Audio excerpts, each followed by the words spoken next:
Good morning, students. So, microprocessor. This class, we have to discuss the pin diagram of 8085. Okay.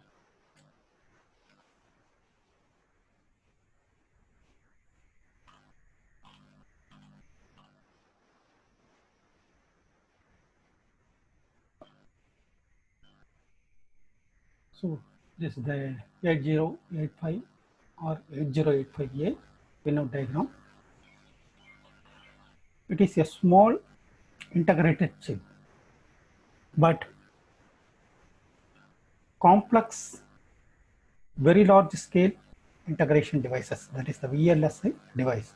It is a small one, IC. It is a small IC, but complicated or the complex VLSI device. It forms the CPU section of the microcomputer. It contains ALU, control unit, and a limited number of registers inside.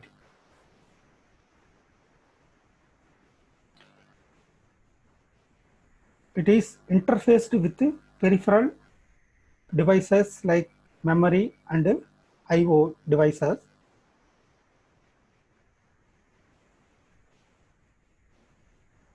The primary work of microprocessor is to fetch the instruction from memory, decode it, and execute it.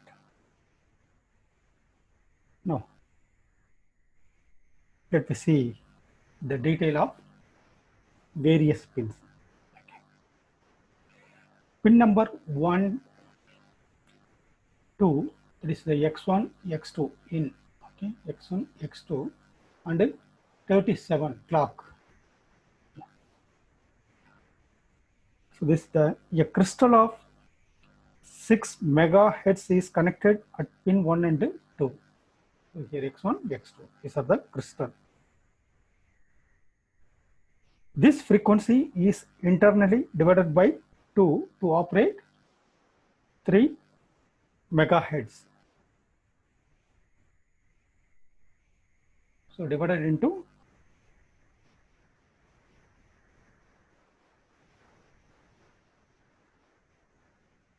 to operate for the 3 megahertz.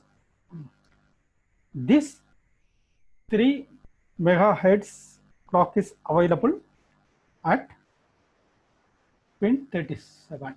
So this is the out for other devices. So 1, 2, and 37. Okay. So these are used for the crystals, 1 and 2 crystals, which are divided by 2 to operate at 3 megahertz, and the clock out is connected to other devices for these 3 megahertz. Then next one is here, pin number 336. So out, he said out, and 36 in and out. The reset in, which is low, active low, initialize the program counter. The use of the program counter is to execute which contains the address of the next instruction to be executed. Okay. Then the data or address control buses are transisted during the reset. So data address bus or control signals are transisted during the reset. The reset out is sent to other peripherals. So it is sent to other peripherals. Then pin number 4 and 5. So this is the in, and this one 4 is the out. SID, SOD. It is serial in data. This one is a serial out data. Serial in data. Serial out data.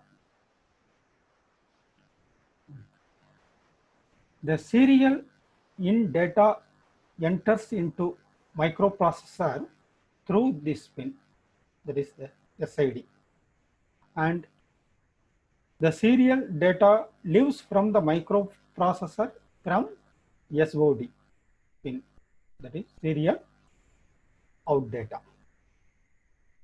Then pin number 6, 7, 8, 9, 10, 11. Okay. So these pins are used for the interrupt control. Okay. So the pin number 6 is a trap.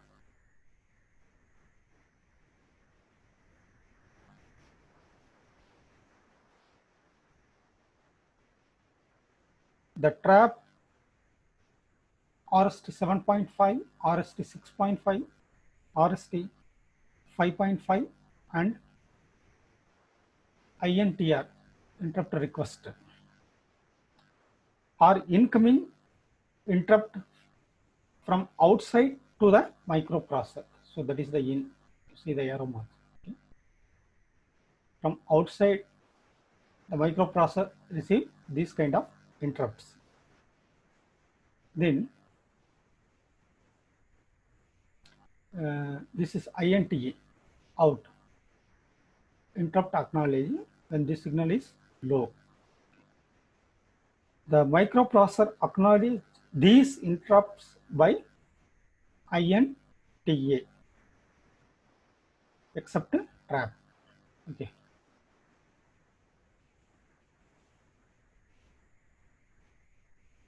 Then first one, the trap has highest priority and it cannot be disabled. That is it is called a non-maskable interrupt, cannot be disabled. So non-maskable interrupt, and this is the highest priority given by the microprocessor. The INTR is a general purpose interrupt and has the lowest priority.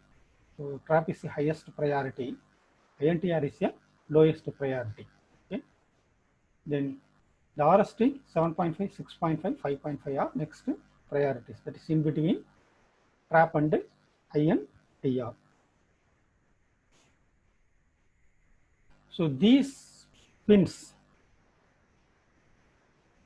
that is the interrupt pins, are known as a hardware interrupt.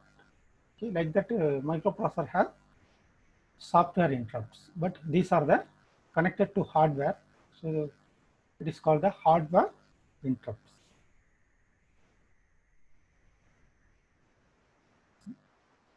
The next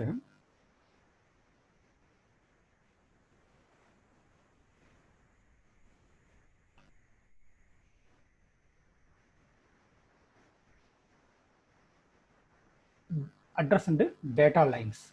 Okay, AD0 to AD7.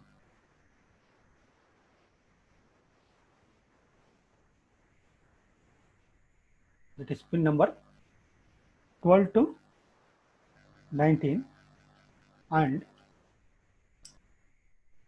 21 to 28. That is A8 to A15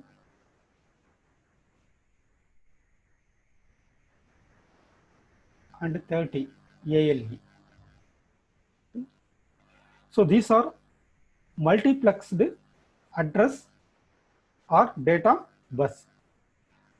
So what is multiplexing? Here multiplexing means first use the bus to send the address and then use the same bus to send or receive the data. Okay. So bidirectional, send the address as well as same buses are used to receive the data. The least significant bit 8 address line, that is A0 to AD0 to AD7 are transmitted first and then the 8-bit data D0, D7 is transmitted next on the same bus. So the address and data are used on the same bus.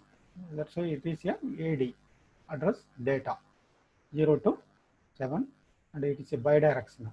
So you see that this is the bidirectional. So the data comes inside the microprocessor. Similarly, it goes outside the microprocessor. And then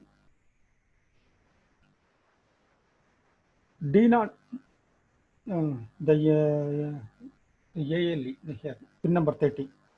It is a address latch enable is used to latch the address is the external latch. So if the address is a external latch, then this pin is used, that is transmitted outside.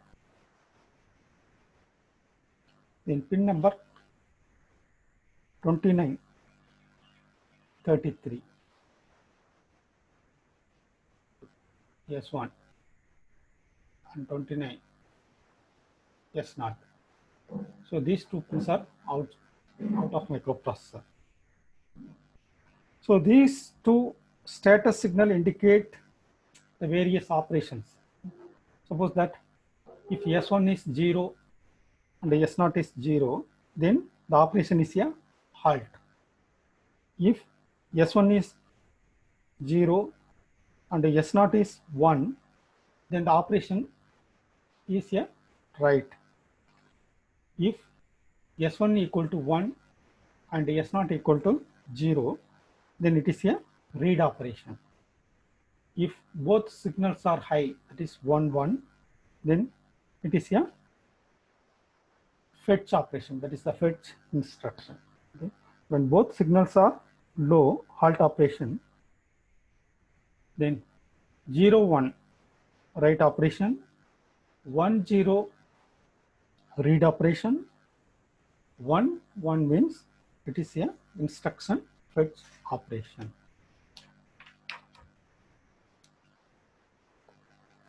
Then pin number 31 and 32. So read, write. So these two control signals are used to write or read the selected IO devices or memory. For both memory and IO devices, in order to read and write, these two pins are used. So read and write. If it is a memory, then memory read, memory write. If it is the IO, then IO read, IO write. Then pin number 34, IO var M. Okay. An address on the address bus may belongs to memory or IO device, whether it is a memory or IO device. If the signal is low, then the address belongs to memory. Suppose this signal is low, then the address belongs to memory.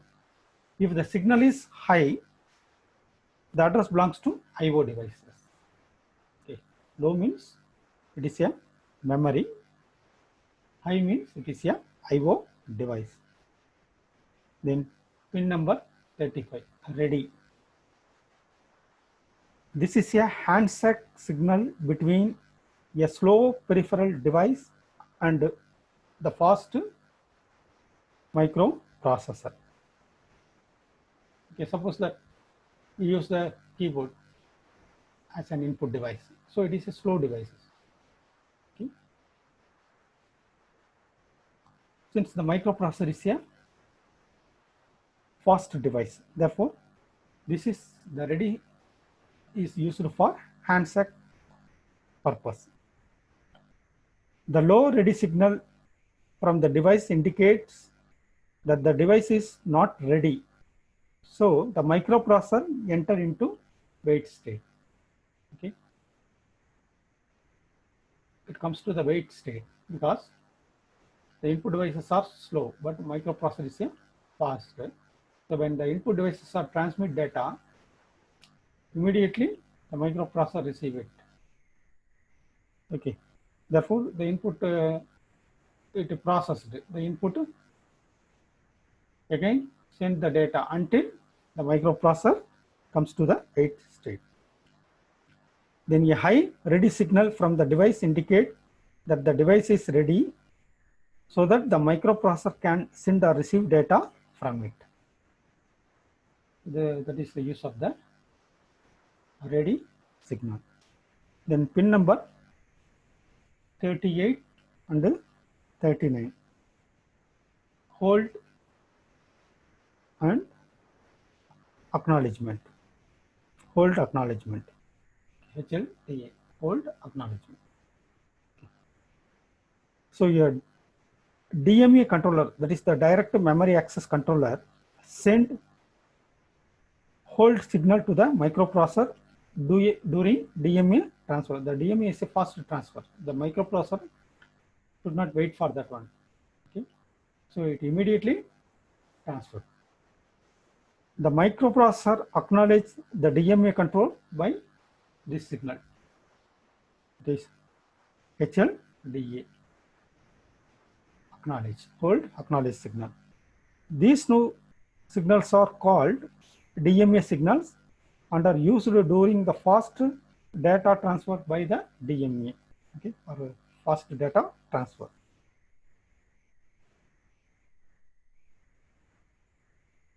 Without interface the MP, and hence its name is a direct memory access. So for fast transmission of the data without, since MPU has to wait and again process then when the data comes, so that takes too much time, hence the DMA signals are used.